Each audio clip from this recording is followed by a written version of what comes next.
What's up, family? Get this video a big thumbs up if you get some value from this video. So Donald Trump absolutely Humiliated.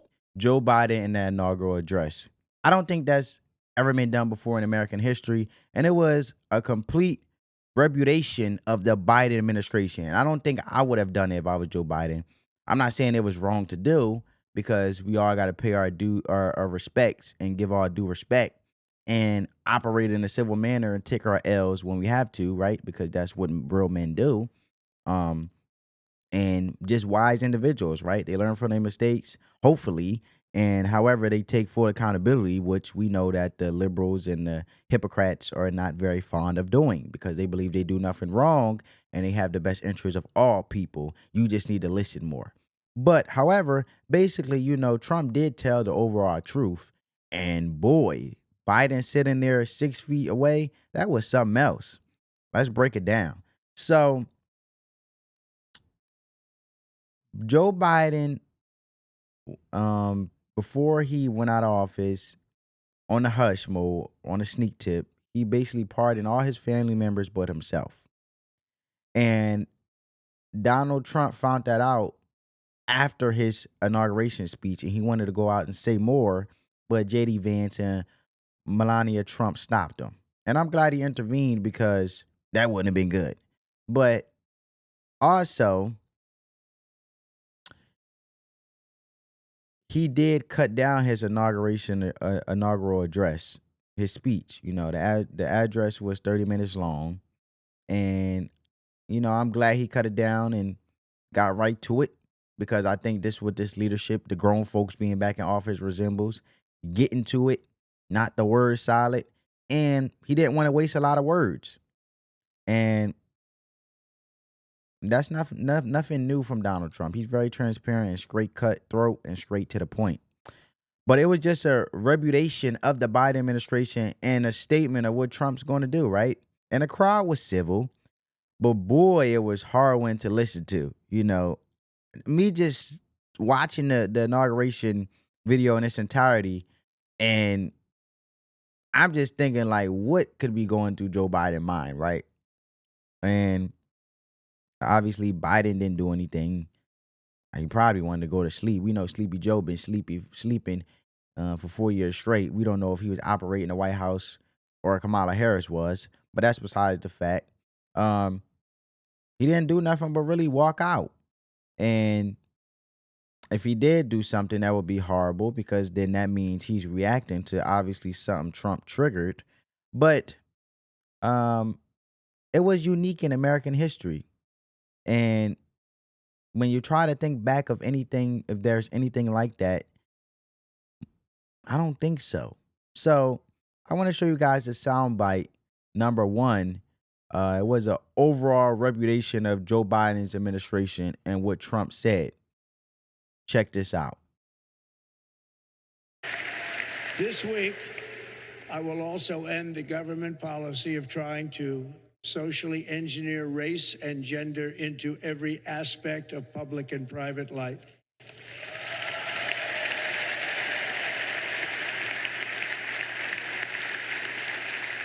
We will forge a society that is colorblind and merit-based. Merit-based.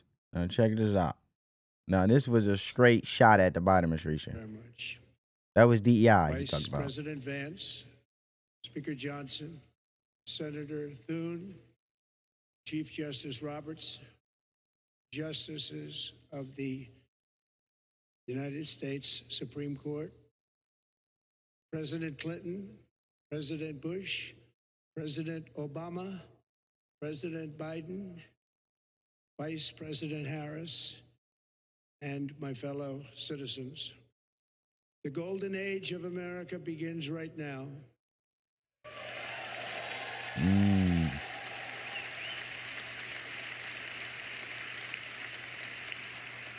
From this day forward, our country will flourish and be respected again all over the world. We will be the envy of every nation, and we will not allow ourselves to be taken advantage of any longer. Now you heard that. We will not be taken advantage of any longer. Now check out this clip. when he said the decline is over. My recent election is a mandate to completely and totally reverse a horrible betrayal and all of these many betrayals that have taken place, and to give the people back their faith, their wealth, their democracy, and indeed their freedom. From this moment on, America's decline is over. Okay, so like I said, this is a historic and frankly dramatic moment, you can say, in American politics because Donald Trump's inaugural address obviously was for the people as he campaigned for having the best interest of the American people. No doubt about that. And it also can show from a dramatic standpoint how it shaped the dynamic between him and Joe Biden or the dynamic between them. And Donald Trump's inaugural address wasn't just another speech. It was a complete rejection of the Biden administration delivered while Joe Biden sat a few feet away. And just imagine it being, like I said, in Joe Biden's shoes and sitting there listening to your administration being called out like that. You know what I'm saying? Whether you agree with the message or not, it is a moment that stands out in U.S. political history. And, you know, it just talked about, it was laser focus on calling out what he views as the failures in the Biden administration, which is the views of the failures of the Biden administration, and laying out his vision moving forward. And one of the standout lines to me that really popped out to me when I watched it was, our government confronts a crisis of trust. And for many years, a radical and corrupt establishment, he said, has extracted power and wealth from our citizens while the pillars of our society lay broken and simply in disrepair. Basically, Trump was saying the system is broken and it's time to fix it. But here's the thing, this wasn't just about the system, it was critique of Biden's leadership, something Trump has consistently hammered home. He views Biden as weak, and it's not even about Trump viewing Biden as weak. Other countries do. And when other countries view the leadership in the most powerful country, because we all know that the way the United States go, other country goes. And when we have weak leadership in the U.S., individuals feel like they can play with you, they can bully you, and they can play political games because there's no strong leadership. And in Trump's playbook, weakness is the ultimate flaw, right? In any leadership, because then you'll bend for anything instead of actually standing for something.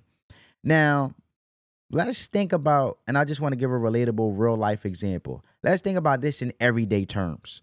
Imagine you're at a company meeting and your a replacement as a CEO is sitting right there. Your replacement as a CEO sitting right there. While the new boss openly criticized everything about how the company's been run, awkward, right? That's kind of what happened here. Biden sat through it and it kept his composure and didn't react publicly. But you got to wonder what he was thinking, right? And what stood out was Trump also, what can I say? Trump also just he was just setting the tone for leadership and taking a stand against the broken system he views. You know what I'm saying? It's a moment that will likely be debated for years to come, but that's my take on these things. You know what I'm saying? And let's go into reclaiming the Republic remarks he had to say. Over the past 8 years, I have been tested and challenged more than any president in our 250-year history, and I've learned a lot along the way. The journey to reclaim our republic has not been an easy one, that I can tell you. Yeah, it hasn't been. You know, he been trying to be killed. People try to come after him, assassinate him on his rally. It's crazy. I don't even, but at the end of the day, you gotta love that Trump wants to even the playing field for all Americans, bring back capital investment in America, and also restore public safety. How can you get mad at that when the previous administration was jeopardizing American public safety, letting illegals come in?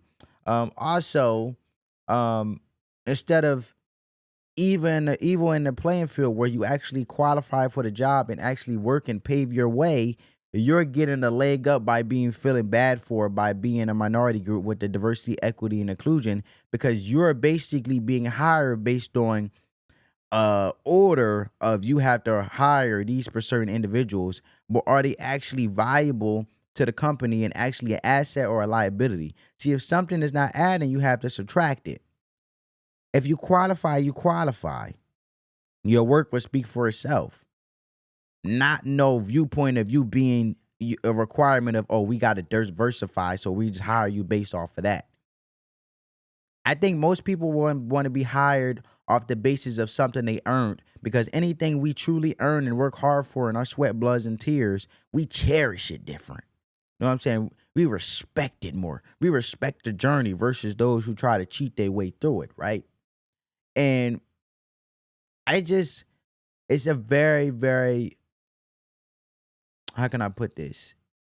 It's a very, very refreshing state of leadership back in office. And like I like to say, the grown folks is back in office. So, with that being said, let me know what you guys think. That was my take on it. And look, do you think Trump's approach was effective, or could it have been handled differently? Drop your thoughts in the comment below. And if you want more breakdown like this, don't forget to like, subscribe, and hit that notification bell. See you in the next one.